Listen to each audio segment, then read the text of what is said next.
Hi guys, I'm in the kitchen today and I wanted to show you a video on making schnitzel. My husband loves schnitzel that he gets from the store that he grew up in. He drives through that town every day going to and from work. So a few weeks ago he came home, probably about a month ago now, he came home with 4 schnitzel sandwiches. They are pork, breaded. You could use pork tenderloin or whatever. I'm going to use pork tenderloin. And it's breaded. Well, those sandwiches, just the sandwich with lettuce and tomato and onion, were $6. I thought, wow. And all as it is pork. So I made them a couple of weeks ago for him, and he loved it. So I'm going to make them today. Today is Sunday, and it's really busy out. I'm going to be listing things on eBay. I've been doing that for 4 days now. He's been working out in the garage with Rudy. Things are really busy, so I want to make him a good meal, and Rudy as well. But to make the schnitzel, what you want is, like I said, you can use pork chop, no bone, of course.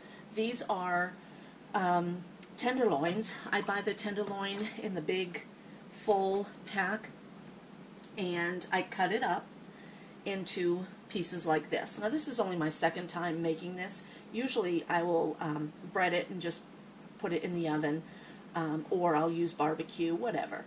But to make the schnitzel, you want them super, super thin. So I have my handy hammer. These are silicone mats. These work really well. I've done this with baggies. I'll smash up chicken, you know, to make them flat, and use the baggies, or saran wrap. It is so hard. I mean, you can put it into a cereal bag as well, but those tear. These silicone mats do not. So I take my hammer, and I'm going to use the flat side, and I'm just going to whack it down. Okay. So this is what it looks like right now. I am going to smash that up, and I'll bring you back when I have all 4 done. These will be really small, thin. Look at how thick it is right now. They are going to be super thin. So come back and I'll show you. Okay, I have 3 of the pork tenderloins smashed up, and this one here is almost done. Thought I'd bring you back really quickly and I start off in the middle, and then I kind of work my way around. I don't think it really matters as long as you flatten it all and get it pretty much all the same size.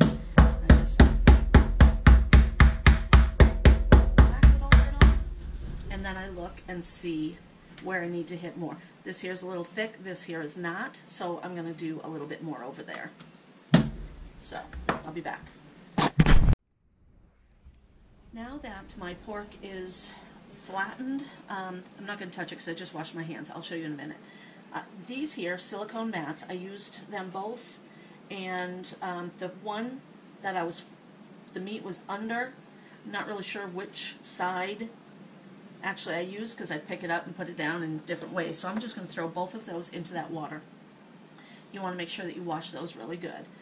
I have my spices out. I have breadcrumbs. I usually make my own breadcrumbs, but I don't have any, and I actually haven't had some for a while. The last time I made this, I used the panko breadcrumbs. I didn't run out to the Dollar Tree store, so I just got these from Kroger. It's regular breadcrumbs. These for Kroger was $1.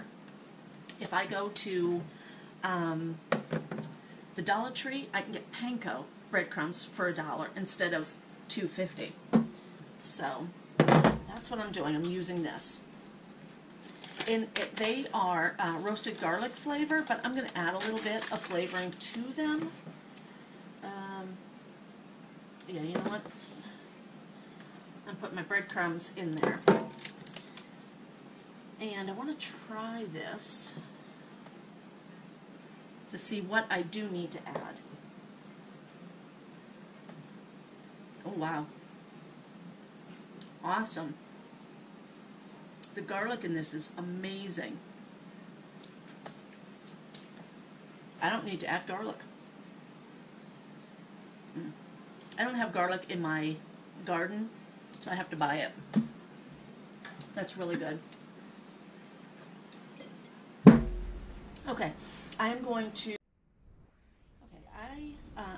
add anything to this because that is a really good mix. I'm going to put 2 eggs into this bowl, and sometimes I will do 1 egg and then add more if need be, but I'm pretty sure I'm going to need 2 eggs, and then I'm going to use a little bit of water, excuse me, milk. Okay, and I do freeze my milk. You can freeze it, and I do have a video on my channel about that. I'm just going to put a little bit of milk in there, and then I'm going to whip that up. I just want to scramble that up, and you're going to put your pork into your egg mixture and then into your breadcrumb mixture. Okay, then once that's scrambled, I'm good to go. Put my milk over here, and I have my pan here. What I am going to do, this is all the beef tallow that I have left. If you have not seen my video on the beef tallow, definitely check it out. Beef tallow is healthier for you than a lot of other oils, so that's why we've chosen to buy the beef tallow. And I made it for the first time, and I put it on video. I'm going to put some of this beef tallow onto my pan. It's solid, so I am going to kind of spread it around with my hands, and then it melts as it goes in the oven, so I'm not too concerned about that. But I do want a little bit of this on the pan for when I bake. Yeah, it's a little messy, but it's okay. Alright, a little bit there, and then this out of the way. What I'm going to do is put that is nice and thin. A little bit is a little bit thicker, so it'll need a little bit more cooking. If I was only going to fry this, these probably would not take very long. I would say maybe 10 minutes, but I'm going to bake them first. Put that, make sure that the egg is all over. I did not put in a lot of breadcrumbs in my bowl because once I use this, I can't reuse them. So if I need to add, not a big deal. Okay, make sure that your meat is covered. And I pat it down. I don't know if you need to, but I always do. And then put it on your pan. There's a little bit of bald spot there. Okay, grab the next piece and do the same thing. And you're just going to repeat. I'm going to shut the camera off, and I'm going to finish this, and I will bring you back. What a messy job. Plus filming. Here are the pans. I ended up having to take out a second pan, so I doctored it up the same way as I did the first one. Don't those look delicious? And I cut 2 of them. I left 2 of them whole, and then I cut 2 of them. And then that way, I know the guys are going to each eat one of those big ones. And the last time I made them, the only thing Rod wanted to eat was the schnitzel. So, but I will also have salad and roasted potatoes to go with this. So roasted like French fries type of thing. This here is what's left. I did add a little bit more, so I used about half of my breadcrumbs, half of this box of breadcrumbs, which is good. Now I know for 4 schnitzels I need half a box. I'll throw this away because there was raw meat in there and you cannot reuse it. I will be throwing away the eggs as well, and maybe I should have just done 1 egg instead of 2. Anyway, I'm going to put these in the oven. I will let you know later how long it took to bake them, and then I'm going to be frying them. I will not be able to fry them in my beef tallow because this is all I have left of the beef tallow. So I will be frying it in canola oil. I need to get some more of that tallow though. These have been in for 19 minutes. I was going to take them out earlier, but we had a visitor. So, and I usually like to flip these, and as you can see, a little bit is sticking. Now, if you choose to just bake them, that's fine. The reason why I chose to fry them is because of this store that my husband bought the other ones from. They were fried. So I will be frying these. Just flip them over. And this is what I would have done had it not been, they're cooked already. Flip them over halfway through your cooking and then put them back in. So go ahead and cook them for about 20 minutes, flipping at the 10-minute mark. That's what I would say. These ones here aren't as crispy on the bottom as the other ones, but they will be as soon as I fry them up.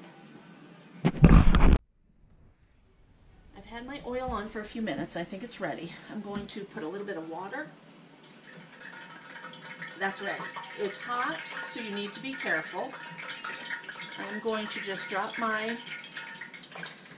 food in there. The oil comes up just above the food that's in there, the pork, and that's perfect. I have my tray. I have one of the pans that I cooked on, and then I have this here rack. I'm going to put them on here so the oil just drips down instead of sits on them. I think that's a better idea than to put paper towel on a plate. So I'm going to do just one, and I'll show you what it looks like, and then I'll do the rest of them off camera.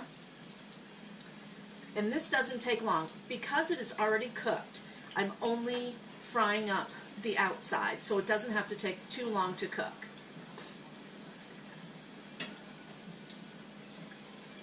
And that'll make them really nice and crispy. I suppose if you have an air fryer, you could put those in the air fryer after they've been baked. I do have an air fryer, and I will try putting these in before baking. Let's see what that would come out to be like. Okay, here you go. That's what it should look like. Nice golden brown.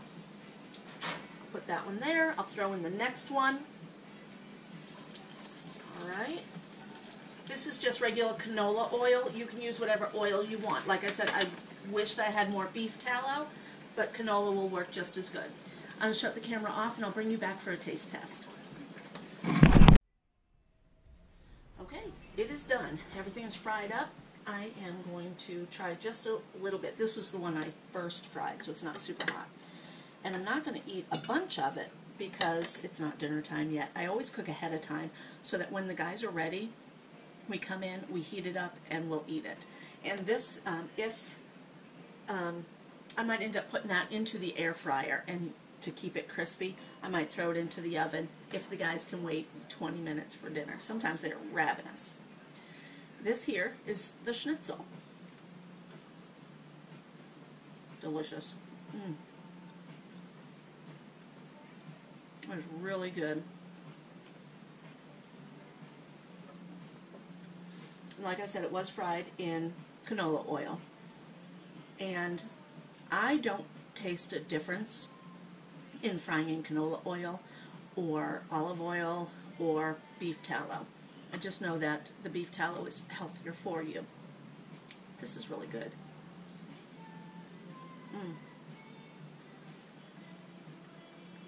Definitely worth making. These will be served either on homemade buns. I like mine with a little bit of mayonnaise and pickle.